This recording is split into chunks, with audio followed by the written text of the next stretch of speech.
ഒരു വർഷത്തെ പ്രവർത്തനം പൂർത്തിയാക്കിയ ശേഷം വാണിജ്യ സ്ഥാപനങ്ങളിൽ കുറഞ്ഞത് ഒരു ഒമാനി പൗരനെയെങ്കിലും നിയമിക്കണമെന്ന കാര്യത്തിൽ കൂടുതൽ വ്യക്തത വരുത്തി തൊഴിൽ മന്ത്രാലയം. ഇക്കാര്യത്തിൽ വഴക്കമുള്ള കാര്യങ്ങളാണ് സ്വീകരിച്ചു കൊണ്ടിരിക്കുന്നത് എന്ന് തൊഴിൽ മന്ത്രാലയം അറിയിച്ചു. ഒമാനി പൗരനെ നിയമിക്കുന്നത് സംബന്ധിച്ച് സമൂഹ മാധ്യമങ്ങളിൽ വ്യാപകമായ ചർച്ചകളാണ് നടക്കുന്നത്. ഇതിനുള്ള മറുപടിയിലാണ് അധികൃതർ ഇക്കാര്യം വ്യക്തമാക്കിയത്. വ്യത്യസ്ത ശേഷികളും സ്ഥാപനങ്ങളുടെ പ്രവർത്തനങ്ങളും കണക്കിലെടുത്ത് സാമ്പത്തിക യാഥാർത്ഥ്യം മനസ്സിലാക്കിയുള്ള ഒരു വഴക്കമുള്ള നടപടികളാണ് തൊഴിൽ മന്ത്രാലയം സ്വീകരിച്ചിട്ടുള്ളത്. ഒരു ഒമാനി പൗരനെ നിയമിക്കാതെ ഒരു വർഷം പൂർത്തിയാക്കിയ സ്ഥാപനങ്ങൾ വിജ്ഞാപനം പുറപ്പെടുവിച്ച തീയതി മുതൽ ഒരു മാസത്തിനുള്ളിൽ ഒരു തൊഴിൽ പദ്ധതി സമർപ്പിക്കേണ്ടതുണ്ടെന്ന് തൊഴിൽ മന്ത്രാലയം പ്രസ്താവനയിൽ പറഞ്ഞു. 10 അതിലധികമോ തൊഴിലാളികളുള്ള കമ്പനികൾക്ക് നിയമനം നടപ്പിലാക്കാൻ 3 മാസത്തെ സമയവും 10-ൽ താഴെ ജീവനക്കാരുള്ളവർക്ക് 6 മാസത്തെ സമയവും ലഭിക്കും. പുതിയ നിയന്ത്രണങ്ങൾ ബാധിച്ചേക്കാവുന്ന പരാതികൾ അവലോകനം ചെയ്യുന്നതിനും അസാധാരണമായ കേസുകൾ പഠിക്കുന്നതിനുമായി മന്ത്രാലയം ഒരു കമ്മിറ്റി രൂപവൽക്കരിച്ചിട്ടുണ്ട്. ഈ കമ്മിറ്റി നടപ്പാക്കലിന്റെ ആഘാതം നിരീക്ഷിക്കുകയും പ്രായോഗിക അനുഭവത്തെ അടിസ്ഥാനമാക്കി ശുപാർശകൾ നൽകുകയും ചെയ്യും.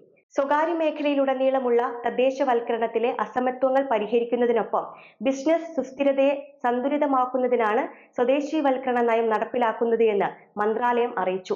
വിവിധ തരം സ്ഥാപനങ്ങളിലെ ഒമാനൈസേഷൻ നിരക്കുകളിലെ ഗണ്യമായ അസമത്വം മന്ത്രാലയം ചൂണ്ടിക്കാണിച്ചു. ഏകദേശം 1000 വലിയ കമ്പനികൾ 2,40,50,000 പ്രവാസികൾക്കൊപ്പം ഭൂരിഭാഗം ഒമാനി പൗരന്മാരെയും ജോലിക്കെടുക്കുന്നുണ്ട്.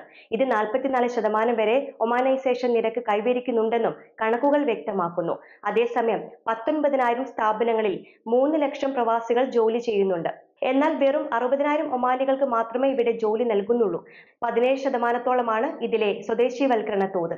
2,40,000-ത്തിലധികം സ്ഥാപനങ്ങളിൽ 1.1 ദശലക്ഷത്തിലധികം പ്രവാസികൾ ജോലി ചെയ്യുന്നു. ഒമാനൈസേഷൻ നിരക്ക് ഈ സ്ഥാപനങ്ങളിലേത് 0 മന്ത്രാലയം ചൂണ്ടിക്കാട്ടി.